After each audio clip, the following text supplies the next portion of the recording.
নারায়ণগঞ্জ ঢাকা বাসিন্দারা কান খুলে শুনুন, রুয়ে দিল খুলে শুনুন, হেদায়েত নাজিল হচ্ছে, হেদায়েত কেনেন। ওদিন কামলিওয়ালা নবী বলবে, এই উম্মত ভয় পাস না, তোর মউতের বিছানায় ছিলাম। মুনকার নাকির প্রশ্ন করার আগে যদি নবীর পথে চলতে পারেন, আল্লাহর পথে চলতে পারেন, কামলিওয়ালা নবী ডাক দিয়ে বলবে, এই মুনকার নাকির প্রশ্ন ছাড়। সে কি বলবে? আমি তার কি লাগি? আমি বলতেছি আমার উম্মত হয়, আমার আশেক হয়, আমার গোলাম হয়, বেহেশতের নেয়ামত দে, ওয়ারযুকনা শাফাতাহু ইয়াউমাল কিয়ামা। ওইদিন নবীর সুপারিশে আল্লাহ তাবারক ওয়া তাআলা জান্নাত দান করে দিবেন।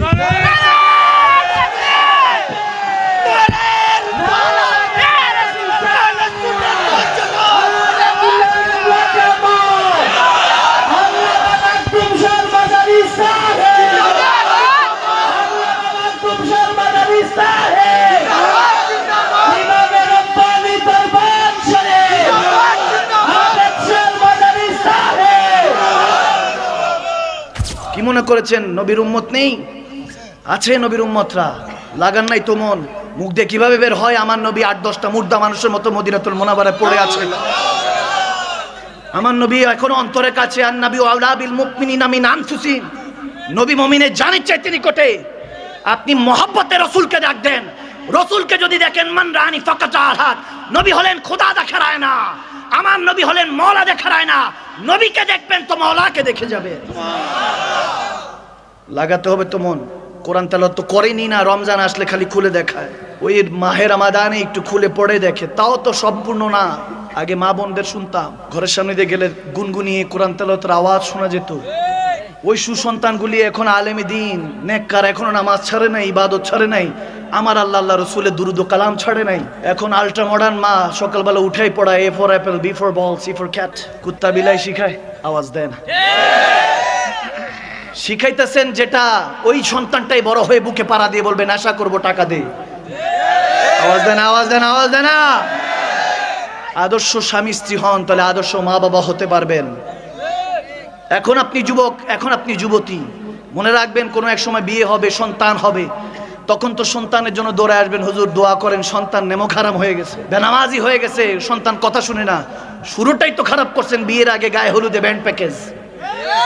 আমার নবী সুন্নত, বিয়ে হলো সুন্নত, নবী সুন্নতের উপরে ব্যান্ড প্যাকেজ করে, নবী সুন্নতের উপর তলোয়ার চালানোর দুঃসাহস আপনাকে দিল কে?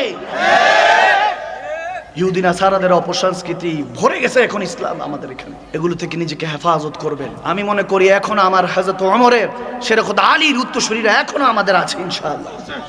একটা যুবক দাঁড়িয়ে যাবে যে হুজুর আমরা আছি। আজকে থেকে কেউ যদি আমার নবী রাসূলের বিরোধিতে, ইসলামের বিরুদ্ধে কোনো কাজ করে, কোরআনের বিরুদ্ধে কাজ করে, হুজুর আমি একাই দাঁড়িয়ে যাব, এরকম নাই কোনো যুবক? নাই, নাই। আল্লাহকে দেখিয়ে দিয়ে হাত তুলে বলেন আছে কি বলেন? আল্লাহ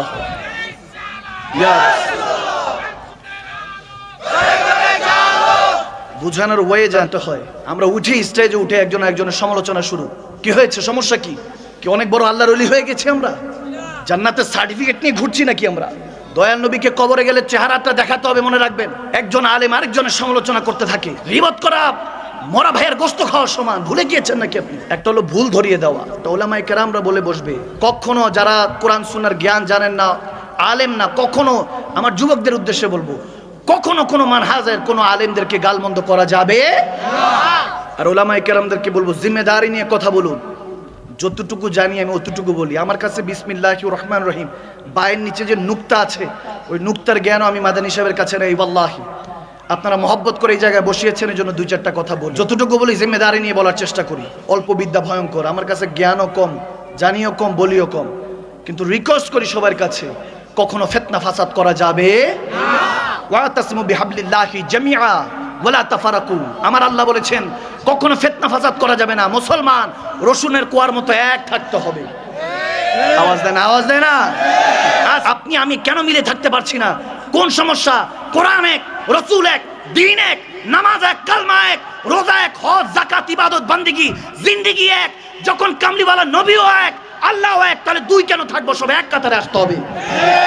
ওয়াতাসিমু বিহাবলিল্লাহি জামিআ ওয়ালা তাফারাকু। বিশৃঙ্খলা করা যাবে না।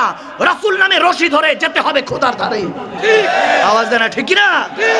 সব রাসূলে পাকের শান নিয়ে কথা বলবো। আর আজমাতে রাসূল, রিফাতে রাসূল, আর এই ইসলাম তো আরো কোটি কোটি বছর ধরে দুনিয়াতে ছিল।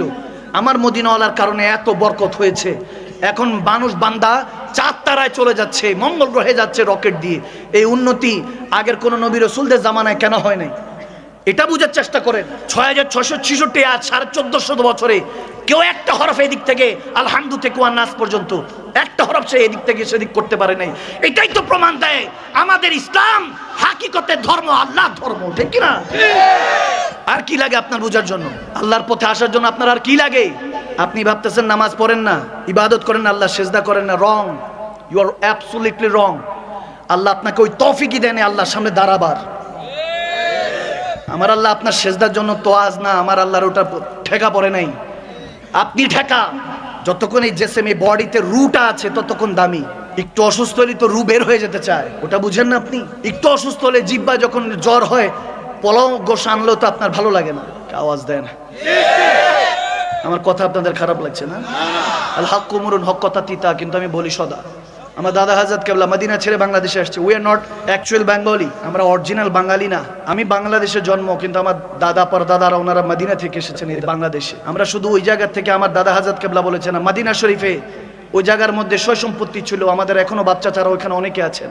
বলে ওখানে ছেড়ে চলে আসছি। আমার কামলিওয়ালা নবী বলেছেন বাংলাতে যাও, ইসলাম প্রচার করো।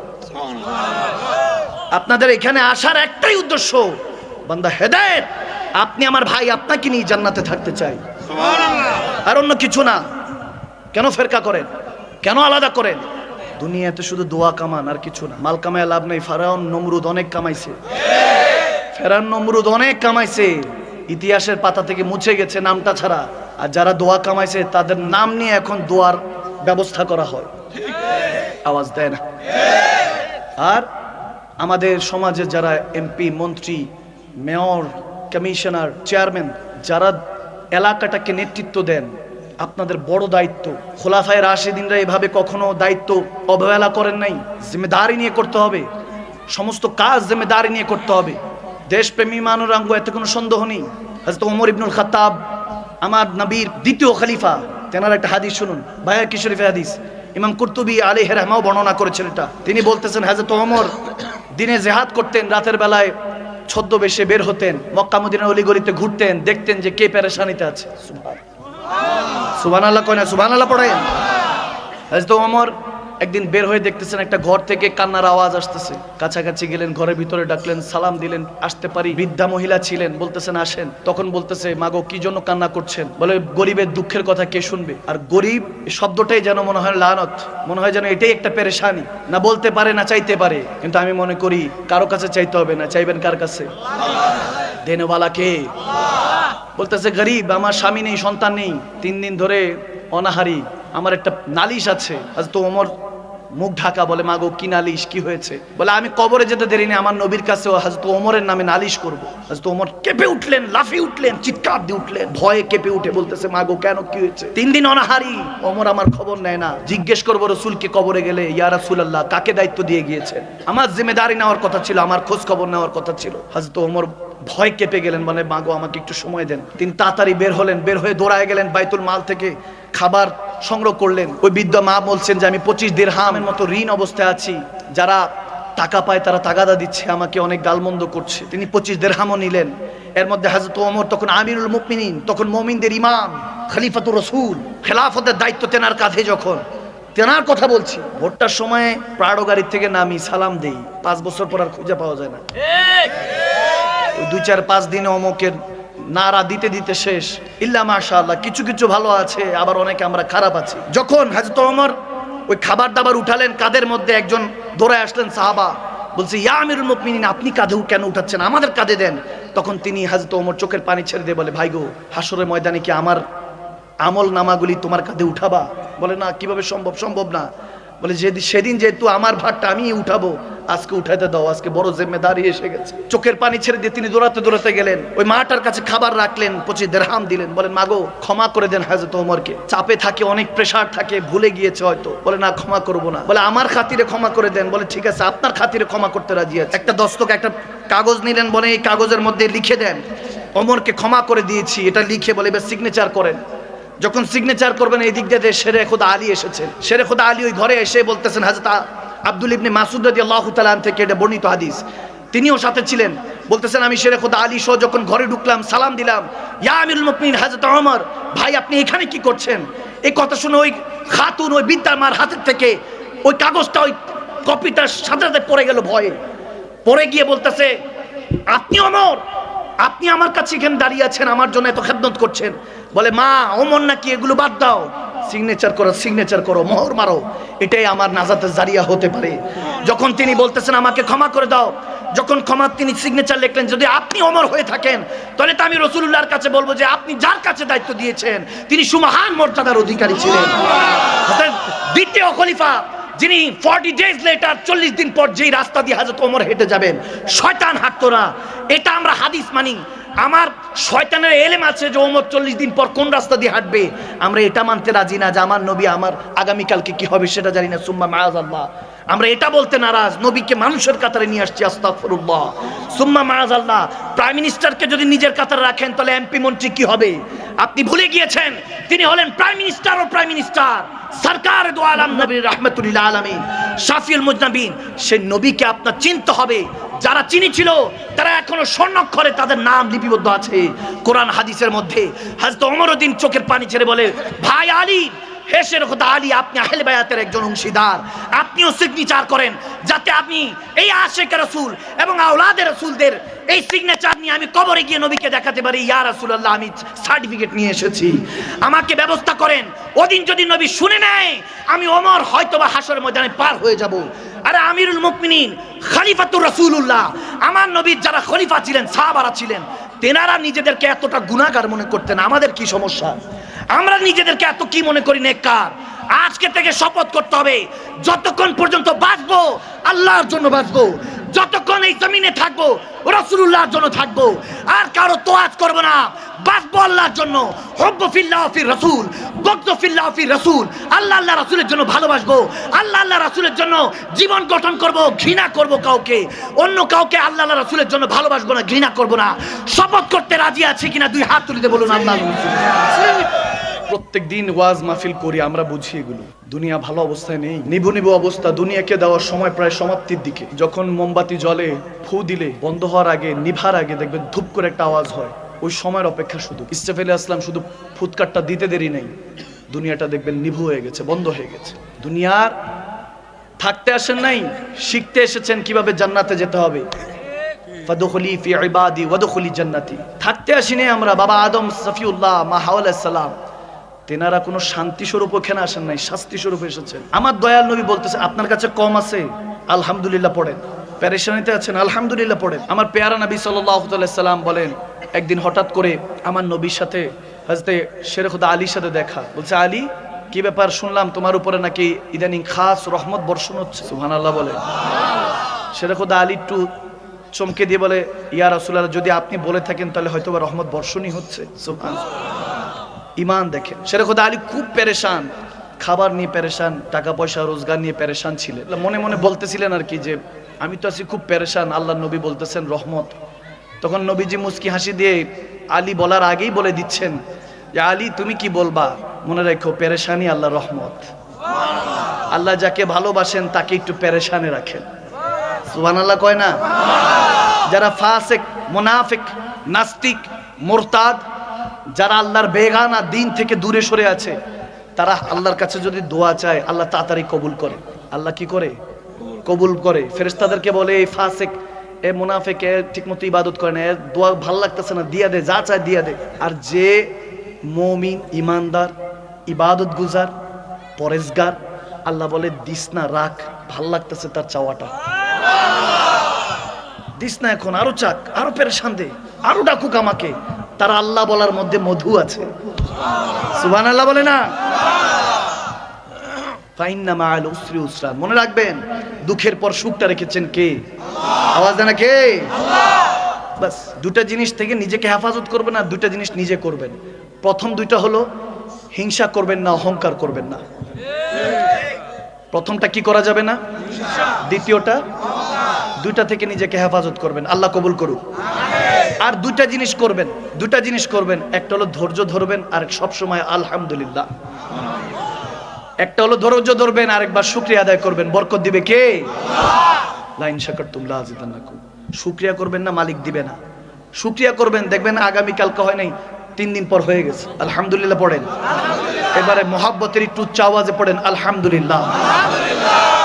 ব্যবসায় নোকসান, ধৈর্য। চাকরি হচ্ছে না, ধৈর্য। ফসলগুলি তুলতে পারছেন না, কিভাবে বিক্রি করবেন, ধৈর্য। চোখে ব্যথা পেয়েছেন, ধৈর্য। হাতে ব্যথা পেয়েছেন, ধৈর্য। মেয়ে ছেলের বিয়ে হচ্ছে না, ধৈর্য। পড়াশোনা হচ্ছে না, ধৈর্য। পড়াশোনায় ভালো রেজাল্ট পান নাই, ধৈর্য। যত কিছু আছে, মা বাবার খেদমত করতে পারছে না, ধৈর্য। স্বামী স্ত্রীর মলমালিন্য হচ্ছে, ধৈর্য। সমস্ত কিছুর মধ্যে ধৈর্য ধরবেন, ধৈর্য ধরবেন। আর বলবেন আল্লাহ নিশ্চয়ই ইমতিহানগুলি তোমার পক্ষ থেকে আসে, তুমি এখন ইমতিহান নিচ্ছ যেহেতু, যাও আলহামদুলিল্লাহ আলহামদুলিল্লাহ, যো তেরি খুশি वो मेरी খুশি, যেটাতে তোমার খুশি ওটাতে আমার খুশি। আমি জীবনে তোমার কাছে কিছু চাই নাই মালিক, এখনো চাবো না। আমি জানি আমার চাওয়ার আগে তুমি জানো কি দিতে হবে। বাস খালাস, কিছু লাগবে আর বুঝার জন্য এক কথাই যথেষ্ট, হেদায়েতের মালিক কে? 5 ওয়াক্ত নামাজ চলবে ইনশাআল্লাহ? আওয়াজ দেনা চলবে? কালকে থেকে কে কে 5 ওয়াক্ত নামাজ পড়বেন 2 হাত তুলে দিন। আল্লাহ ইয়া জিন্দাবাদ। আল্লাহ কবুল করুক, আমিন বলে। কখনো তোমাকে যদি ভুলি, হেদায়েতের আলো দিয়ে নিয়ে কাছে তুলি, ক্ষমা করো মায়া করো, ক্ষমা করো মায়া করো, ও হে দয়াবান তুমি রহমান, তুমি মেহেরবান। ঠিক না? নবীকে যদি ভালোবাসেন তাহলে জুবান দিয়ে গীবত, চুগলখড়ি, ফাঁসা কথা, উল্টাপাল্টা কথা বলা যাবে না। ইসলামের প্রত্যেকটা বিষয় এর লজিক আছে। আমার আল্লাহ এমনি এমনি কোনো কিছু দেয়। নবীকে ভালোবাসলে না বুঝবেন, নবী দয়াল নবীকে তো ভালোই বাসেন। তওবার রাস্তাটা এখনো খোলা আছে। তাওবাতুন নাসুহা ওয়া তাওবাতুল ক্বাবলাল মাউত। মৃত্যুর আগে তওবা করে ফিরে আসতে হবে, এছাড়া কোনো উপায় নেই আপনার। হেদায়েতের কথা 100টা বলে লাভ নেই। যদি আপনার কিসমতে হেদায়েত থাকে, এক কথাই আল্লাহ হেদায়েত দান করবে। ঠিক কি না? তওবা করে ফিরে আসেন। যত গুনাহ করেছেন পিছনে, সমস্ত স্টেপটা পিছনে যা রেখে এসেছেন সব গুনার গুনাহ। একটা জিনিস বুঝবেন, আপনি যদি বলেন কালকে থেকে আমি চেঞ্জ হয়ে যাব, কালকে থেকে একদম, ওই সবাই কিন্তু মনে মনে বলে যে হুজুর নিয়ত করেছি। একা একা ওই যে বসে বসে দেখবেন, একা যখন থাকে বান্দা তখন নিরুপায় থাকে, তখন তার হাকিকত প্রকাশ পায় নিজের কাছে। সে চিন্তা করতে থাকে কালকে থেকে পরিবর্তন হয়ে যাবো, আর কার কথা শুনবো না, অনেক হয়েছে অনেক হয়েছে, প্যারেশান, ডিপ্রেশন। এখন এই ডিপ্রেশন, টেনশন তখন আসে যখন মা বাবার ছায়া চলে যায়। যতক্ষণ মা বাবার ছায়ার নিচে থাকে ততক্ষণ সন্তান নিরাপদ। আওয়াজ দেন, ততক্ষণ নিরাপদ। দুনিয়া বুঝে না, সবাইকে ভালো লাগে। কিন্তু যখন মা কিংবা বাবা, বিশেষ করে বাবা যদি সরে যায়, ওই বাবা নামক ওই বৃক্ষ, ওই বটবৃক্ষটা যখন সরে যায়, তখন বুঝে কত ধানে কত চাল। তখন দুনিয়ার মানুষ দেখবেন যেদিকে তাকাবেন মনে হবে সব স্বার্থপর। টাকা দিমু, ভালোবাসা কি সার্টিফিকেট আছে না কি আছে, সুদ খায় না ঘুষ খায় দেখার বিষয় না, আসনে নিয়ে বসায়, কারণ ওনার কাছে টাকা আছে। আওয়াজ দেয় না, আওয়াজ দেয় না। আমি হক মরুন, হক কথা তিতা বলবো, অনেকের খারাপ লাগতে পারে। কি খারাপ লাগছে? মিলিয়ে নিবেন। এখন ওলামায়ে কেরামরা বসে থাকে, কিছু জানেও না, বোমা মারলে সূরা ফাতিহা বের হবে না। যে লেকচার, আওয়াজ দেয় না, লেকচার শুনলে মনে হয় আরে বাপরে আল্লাহর ওলি আসছে। আল্লাহ হেফাজত করুক, আমিন বলেন। হ্যাঁ, নেককার বান্দা আছে, আছে নেতাদের মধ্যে আছে, ইমাম খাতিব স্কলার সবার মধ্যেই আছে। একজন যে দিন এনে দিন খায় তার মধ্যেও আছে। কিন্তু সমস্যা হলো আমরা বিল লিসান বলি, জুবান দিয়ে সব বলি, কবরের কথা, কালেমার কথা, নামাজ রোজা হজ জাকাত ইবাদত বান্দেগি, রাসূল পাকের প্রেম, আল্লাহর ভয়, সবকিছু, ইত্তাকিল্লাহ, সবকিছু বিল লিসান বলি, জুবান দিয়ে বলি। তাসদুকু বিল কলব, অন্তর থেকে বলি না। অন্তর থেকে বলতে হবে যে কবরে আমার নবীর কাছে আমার হিসাবটা দিতে হবে, এই চেহারাটা দেখাতে হবে। কবরে নবীকে চেহারা দেখাতে হবে, হাসরে আল্লাহকে দেখাতে হবে। ঠিক কি না? এই জন্য সব সময় তাকিল্লাহ, আল্লাহকে ভয় করে চলবেন। ফাত্তাকুল্লাহ মাস্তাতাতুম, রূহ দিয়ে জিসম দিয়ে আল্লাহকে ভয় করবেন। সত্যি করে বলছি, আল্লাহর ওলিরা, নেককার বান্দারা আল্লাহকে ছাড়া কাউকে ভয় করে না। তাদের জুবান দিয়ে যেটা বের হয় আল্লাহ সেটাই কবুল করে। সুবহানাল্লাহ বলেন। এরকম একজন হযরত নিজামউদ্দিন আউলিয়া, অনেক বড় আল্লাহর ওলি ছিলেন। দিল্লিতে ওনার মাজার শরীফ আছে, আমার জিয়ারতের সুযোগ হয়েছিল আলহামদুলিল্লাহ। তো ওখানে নিজামউদ্দিন আউলিয়ার কাছে এক ব্যক্তি এসে বলছে, হুজুর অনেক দিন ধরে সংসার ধর্ম চলতেছে না, টাকা পয়সা নাই, বিপদে আছি, হুজুর যদি একটু দয়া করতেন, একটু মেহেরবানি করতেন। বলতেছে যে ওইখান থেকে এক টুকরা মাটি নিয়ে আসো, মাটির চাক নিয়ে আসো, মাটির টুকরা চাকই তো বলে, কি বলে, মাটির টুকরা চাক নিয়ে আসো। নিয়ে আসার পরে নিজামুদ্দিন আউলিয়া কি জানি পড়লেন, পরে ফু দিলেন, মাটির টুকরাটা সাথে সাথে গোল্ড হয়ে গেল। সুবহানাল্লাহ বলে না? কারামাত আউলিয়া হাক্কুন, ওলি আল্লাহদের কারামত সত্য, কারণ ওলি আল্লাহদেরকে ক্ষমতা দেয় কে? আওয়াজ দেয় না কে? যখন গোল্ড হয়ে গেল, ওই তো যে দেখছে তার তো চোখ বড় হয়ে গেছে, এত বড় গোল্ডের টুকরা নিয়ে গেছে, বিবিকে দিছে, এটা বিক্রি টিক্রি করে কোন রকম চলছে। এখন মনে মনে চলতেছে, হুজুর এই মাটির মধ্যে ফু দিল, ওজিফাটা যদি নেওয়া যায়, যেটা পয়রা ফু দিছে, কিছু না কিছু তো পয়রা ফু দিছে, কোরআন হোক, কোন আয়াত হোক, ওজিফাটা নিতে পারলে তো লাখপতি কোটিপতি। এখন এরকম কিছু আছে না? ফু দিয়ে দিলে যদি কাজ না হয়, বলে কি ফু দিছে, কোনো কাজই হয় না, আওয়াজ দেয় না। হুজুরের কাছে গেছে, হুজুর 1000 টাকা হাদিয়া দিয়ে বলতেছে, হুজুর একটু দোয়া করেন যাতে আমি কয়েক কোটি টাকার মালিক হইতে পারি। দিছে কত? 1000। চাইছে কত? তারপরে বলতেছে, হুজুর যান, 10 কোটি টাকা যদি আল্লাহ আমারে দেয়, 9 কোটি টাকা নিজের কাছে 1 কোটি মসজিদে দিব। দেখছেনি কত বড় বিজনেসম্যান? আওয়াজ দেয় না? বুঝছি আপনাদের কষ্ট হচ্ছে না? যখন বিপদে পড়ে তখন বান্দাটা দৌড়ায় গিয়ে মসজিদে গিয়ে, আল্লাহ দাও না 10 কোটি, 10 কোটি দিলে কসম তোমার ঘরে 1 কোটি টাকা দিব। কেন 9 কোটি দিলে কি সমস্যা? এখন তার মনের মধ্যেই তো, নিয়তের মধ্যে খোটা, নিয়তের মধ্যে তার ভেজাল। কোনো যখন কাজ হলো না, গেছে নিজামুদ্দিন আউলিয়ার কাছে গিয়ে বলে, হুজুর কি ওজিফা দিলেন, কোনো কাজ হইল না। তখন বলতেছে, কেন কি সমস্যা? বলে, হুজুর ওই স্বর্ণ তো বিক্রি করে ফেলছি, এখন তো কোনোভাবে অনেকদিন ধরে ট্রাই করছি, ওজিফায় কোনো কাজ হচ্ছে না হুজুর, আবার বিপদে পড়ছি। বলে, ওখান থেকে মাটির চাক আনছে, আবার ফু দিছে, আবার গোল্ড। সুবহানাল্লাহ কয় না? আল্লাহর ওলি যখন ফু দিছে, গোল্ড হয়ে গেছে। বলে, হুজুর ব্যাপার কি? আপনি পড়লে গোল্ড হয়ে যায়, আমি পড়লে হয় না কেন? বলে, বান্দা সূরা ইখলাস, আল্লাহর কোরআন, আয়াতে কারিমা সবই ঠিক আছে, আল্লাহর ওই কোরআন তেলাওয়াত করার জন্য আমি নিজামুদ্দিন নেককার বান্দার জুবান লাগবে, ঈমান লাগবে। তোর কাছে কোরআনে পাক তো আছে, ঈমান নাই। ঈমান মদিনা ওয়ালার সাথে লাগা, জুবান দিয়ে যা বলবি তাই হবে। সে কদমে পড়ে গেল, বলল, হুজুর ক্ষমা করেন, বুঝতে পারি নাই, আজকে থেকে আর চাইবো না। নিজামুদ্দিন আউলিয়া বললেও, চাইলে আমি আমার জন্য স্বর্ণ বানাতে পারতাম, আমার জন্য করি নাই, তোর ভালোর জন্য করেছি, তোর উপকারের জন্য করেছি। এজন্য আমি যা বলেছি, যা করেছি, আল্লাহ কবুল করে নিয়েছে, কবুল করে নেয়, তুইও মেনে নে, আল্লাহ কবুল করে নিবে। তখন সে সাথে সাথে বলল, আমি আজকে থেকে কবুল করে নিলাম, কালমা পড়ে তওবা করে ফিরে আসলো। যখন ঘরে গেল, বউ বলল, কি স্বর্ণ এনেছো? বলে, স্বর্ণ লাগবে না, আজকে রব্বে করিমকে পেয়ে গিয়েছি, নবীকে রাসূলুল্লাহকে পেয়ে গিয়েছি, আমার দুনিয়ার খাজানা লাগবে না। বলতে দেরি নাই, বলতে দেরি নাই, তার আশেপাশে যত মাটিগুলি ছিল, জুবান দিয়ে এখন কিছুই পড়ে নাই, জুবান দিয়ে আল্লাহকে মেনে নিয়েছে, রাসূলুল্লাহর ভালোবাসা মেনে নিয়েছে, তার জুবান দিয়ে নিঃশ্বাস যতটুকু বের হয়েছে সমস্ত কিছু স্বর্ণতে পরিণত হয়ে গিয়েছে।